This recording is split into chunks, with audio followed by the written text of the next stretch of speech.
Agora tá vindo moto. Enquanto a moto passa, gostaram do meu óculos? Óculos novo, deu um charme diferente, cabelo cortado.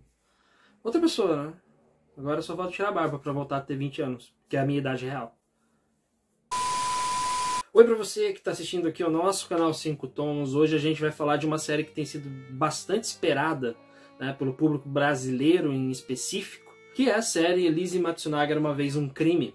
É uma série que conta a história, remonta, né, a trajetória da Elise Matsunaga, que é conhecida aí por um dos maiores e mais midiáticos crimes que já aconteceram aqui no Brasil. E a Netflix conseguiu uma entrevista com ela, que depois também, quando se tornou famosa, né, quando eles falaram sobre essa entrevista, se tornou controversa, porque ela estava na prisão ainda, ela deu uma entrevista quando estava na saidinha dela, naquelas saidinhas que as presas têm direito e tal. Mas enfim, neste vídeo aqui a gente vai falar sobre a série em si, né? A gente vai tentar não dar um juízo de valor a respeito da Elise Matsunaga. A gente vai fazer isso em outro vídeo, né? A nossa opinião a respeito, porque tem muita gente se perguntando se a Netflix está romantizando a história da Elise Matsunaga ou não. Isso a gente vai deixar para falar depois. Aqui a gente vai falar da série. Então, se você quiser saber a nossa opinião a respeito de Elise Matsunaga Era Uma Vez Um Crime, por favor, fique com a gente.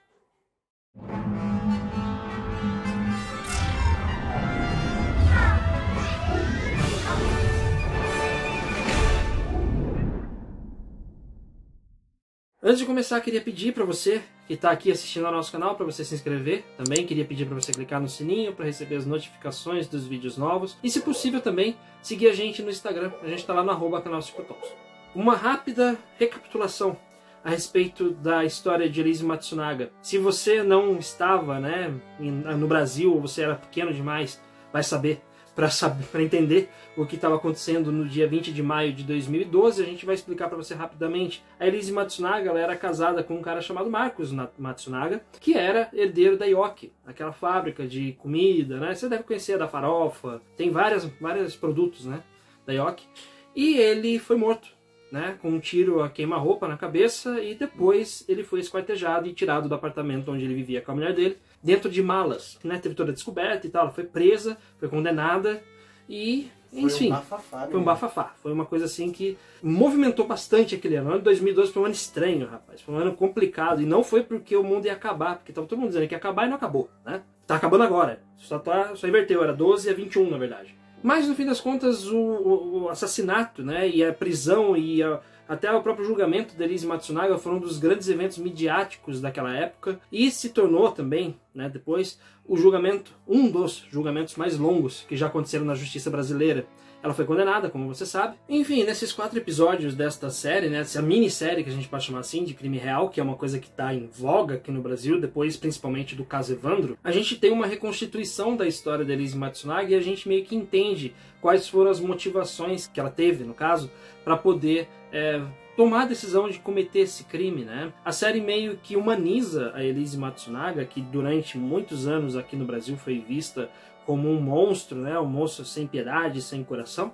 E essa série mostra, né, a versão dela dos fatos, porque ela fala que ela cometeu esse crime por conta lá das traições do marido. Ela descobriu, botou um detetive particular atrás dele, quando ela estava viajando para o Paraná. Acabou, né, encontrando coisa que quem procura acha. Acabou achando, e aí ela teve um ataque de ciúme lá e acabou matando ele. Esse é o primeiro ponto. A primeira discussão que se tem é se essa série está romantizando a história de Elise Matsunaga, né, dando razão para ela por ter cometido um crime tão bárbaro. Mas isso a gente não vai falar aqui. A gente vai falar da série em si, como eu falei, eu estou divagando. Aqui, nestes 4 episódios, a gente tem uma bela reconstituição da história e principalmente uma entrevista muito reveladora com a Elise Matsunaga. É uma entrevista que ninguém teve a oportunidade de fazer, que eu me lembre, não sei, né, se teve outras pessoas que entrevistaram ela, mas essa é a entrevista com certeza mais reveladora, onde ela fala abertamente sobre as motivações, onde ela fala também sobre como, né, ela fez o que ela fez, né, que foi esquartejar o Marcos Matsunaga e levar nas malas e tal. E também a série deixa para nós, espectadores, decidir qual é o veredito desta mulher, se ela realmente cometeu um crime passional e deve ser perdoada por isso, ou se ela é uma sádica, uma monstra, porque ela não apenas deu um tiro no cara, como também esquartejou o cara. Então isso teve aí uma repercussão muito grande porque tem requintes de crueldade nisso, né? A série, nesse sentido, é uma série excelente, porque ela é informativa, é uma série que não deixa você no escuro em nenhum momento, é uma série que elucida várias coisas para o público, né? Provavelmente o pessoal do julgamento, advogados já sabiam dessas histórias, mas nós, enquanto público, não sabíamos, então também é uma forma de elucidar para a gente, colocar um outro olhar a respeito desta situação.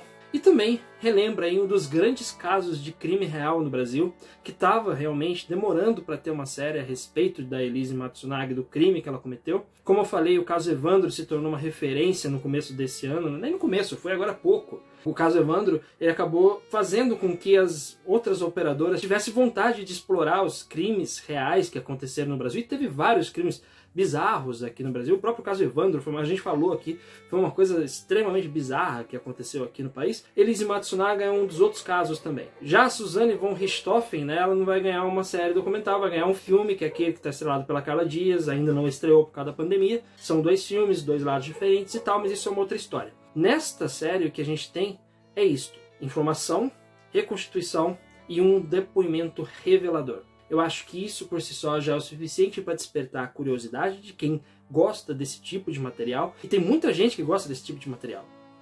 Só uma coisa, travou? Eu tô olhando, o Lucas está olhando para cá. Vocês estão vendo aqui? Travou, ó. Isso aqui era para estar rodando. Tá rodando? Tá rodando ali, ó. Ah, tá rodando aqui, ó. Tem um... Não tem pergunta, nossa, por que você corta muitos vídeos?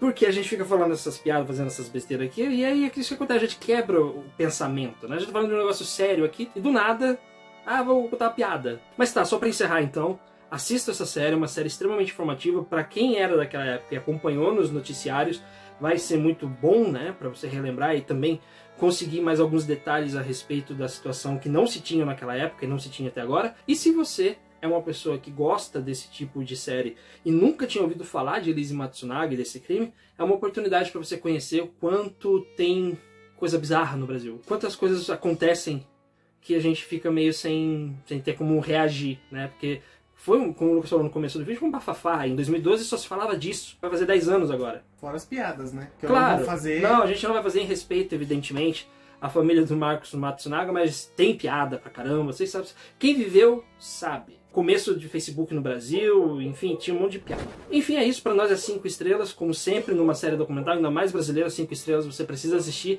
porque é extremamente informativa e extremamente interessante, né? Então você precisa realmente assistir, é uma coisa muito legal. Bom, muito obrigado a você que assistiu esse vídeo até aqui, agradeço por você ter chegado até aqui, a gente pede desculpas pelos problemas técnicos hoje aqui, né?